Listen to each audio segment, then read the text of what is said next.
Logic. Salut tout le monde, je poursuis la série des tutoriels iLogic et Logic Pro. Dans celui-ci, 9 raccourcis vous sont présentés, soit comment utiliser l'autopunch, le menu des divisions ou si vous préférez l'armature du projet, l'explication du menu des valeurs de division de la grille et finalement la position de la tête de lecture. Pour régler l'armature de votre projet, tous les choix vous sont offerts dans le menu division avec le raccourci commande F11. Menu coche 4/4. Par défaut, votre projet vide dans Logic sera toujours en 4-4. Vous pouvez changer la valeur à l'aide de vos flèches haut et bas. Donc ici, je fais flèche haut. 3/4. On a le 3-4 qui est là. Personnaliser point de suspension. On peut même le personnaliser si on veut. Donc, si on descend avec flèche bas. 3/4. Coche 4/4. 5/4. Donc, on a le 5-4, 6/8. 6-8, 7/8. 7-8, etc. Il ne vous reste plus qu'à appuyer sur Entrée pour sélectionner votre choix. Vous pouvez confirmer le choix que vous avez sélectionné en appuyant sur Commande F11 deux fois rapidement. 4/4. Division. Maintenant pour le menu des divisions de la grille. Comme nous avons déjà vu dans un tutoriel précédent, on peut se déplacer d'une division vers la droite ou vers la gauche à l'aide des touches 7 et 8 sur le pavé numérique. Donc 7 étant se déplacer d'une division vers la gauche et 8 vers la droite. Par défaut, dans un projet vide, Logic vous sélectionnera /16. On va le voir en faisant la touche de raccourci commande F4. Menu coche /16. Voilà, donc on peut voir que c'est 16 qui est sélectionné.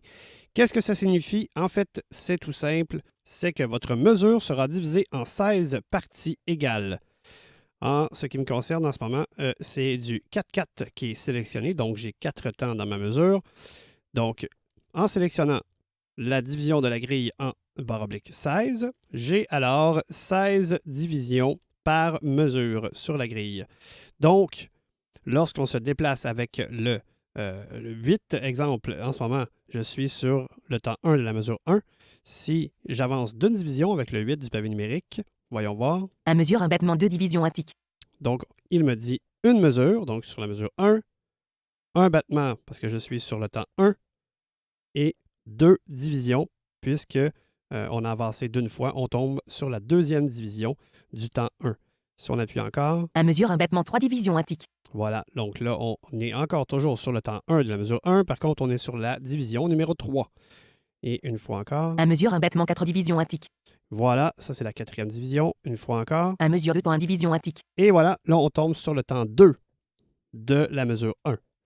Donc, ça nous permet de se déplacer précisément, soit entre deux temps ou évidemment, on peut se déplacer d'un temps à la fois si on choisit /4, exemple. Si je vais le sélectionner. Menu coche /16. Avec commande F4, bien sûr, pour aller dans le menu division de la grille. On va faire flèche haut pour aller chercher le /4. /12.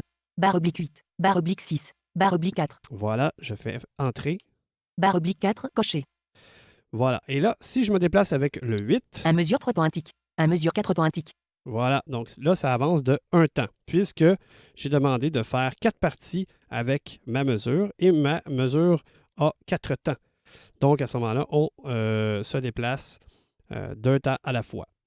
2 mesures un battement un tic. 2 mesures 2 temps un tic. 2 mesures 3 temps un tic. Évidemment, on peut reculer de la même façon avec le 7 du pavé numérique. Vous aurez compris qu'il s'agit de déplacer l'emplacement de la tête de lecture par division. On peut demander l'emplacement, en fait la position exacte de la tête de lecture en utilisant le raccourci commande F1. Mesure 2, battement 3, tic 1, position de la tête de lecture. Ou si vous préférez avoir heure, temps, on peut utiliser le raccourci commande F2 qui est la position alternative de la tête de lecture.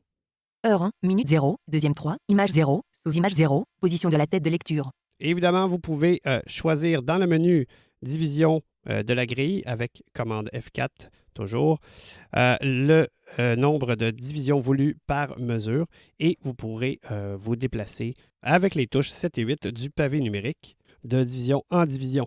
Évidemment, plus le nombre est élevé, plus il y aura de divisions par temps, donc plus vos déplacements seront précis. Vous pouvez faire énoncer en tout temps la valeur de division de la grille qui est sélectionnée en faisant commande F4 2 fois rapidement. /16, valeur de la grille. Maintenant, l'autopunch. L'autopunch est une fonction très utile si vous voulez par exemple enregistrer seulement entre les mesures 9 et 11, soit sur une piste ou plusieurs pistes, que ce soit MIDI ou audio, mais que vos mains sont occupées à jouer d'un instrument. Alors, vous demanderez à Logic de s'occuper de partir l'enregistrement au moment voulu et de l'arrêter au moment voulu. J'ai un projet Logic ouvert actuellement avec une piste de basse et une piste de batterie. Je vais premièrement aller placer les locateurs à l'endroit voulu. Donc, évidemment, où je veux que Logic commence l'enregistrement. Donc, je parlais tantôt de la mesure 9. 9 mesure un battement à division à tic. Voilà. Donc, je me suis déplacé sur la mesure 9. Maintenant, je vais placer mon locateur de gauche avec le 9 du pavé numérique. Placer les locateurs gauche. Et maintenant, je vais me déplacer sur la mesure 11. 10 mesure, 11 mesure un battement à division à tic. Et je positionne mon locateur de droit. Placer le locateur droit. Maintenant, je vais activer Autopunch avec majuscule P. Autopunch activé. Ensuite, je vais retourner sur la mesure 9. 10 mesure, 9 mesure un battement à division à tic. Et je vais installer mon punch d'entrée sur la mesure 9 avec le raccourci CTRL-MAJ 9 du pavé numérique. Placer les locateurs du punch d'entrée. Ensuite, je retourne sur la mesure 11. 10 mesure, 11 mesure un battement à division à tic. Et j'installe le punch de sortie sur la mesure 11 avec le raccourci CTRL-MAJ- du pavé numérique. Placer les locateurs du punch de sortie. Voilà. Du coup, je suis prêt pour l'enregistrement. Alors, je vais démarrer à partir de la mesure 6. 3 mesure un battement. 6 mesure un battement à division à tic. Je vais quand même jouer avant le punch d'entrée sur la mesure 9. Et vous allez remarquer ensuite à la lecture que ce que j'ai joué avant n'a pas été enregistré, puisque j'ai demandé de faire un autopunch entre les mesures 9 et 11 seulement. Vous pourrez faire la différence, puisque les notes que je vais jouer avant les mesures 9 et 11 ne seront pas dans la bonne gamme. Donc, allons-y. Lançons l'enregistrement avec le bouton 0 du pavé numérique. Donc, je vais jouer les notes qui ne font pas partie de la gamme.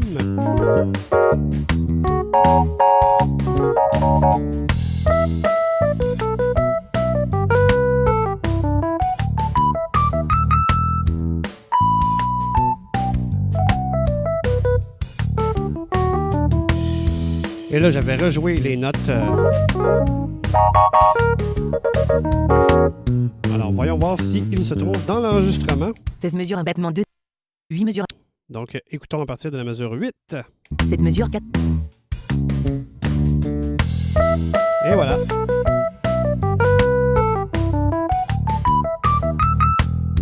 Et là, on est rendu à la mesure 11. Donc, tout ce que j'ai joué par la suite, on ne l'entend plus. Voilà, j'espère que ça vous a plu. Si vous avez des questions ou commentaires, je vous invite sur le site web de iLogic au ilogic.fr ou par courriel au ilogic.contact, contact,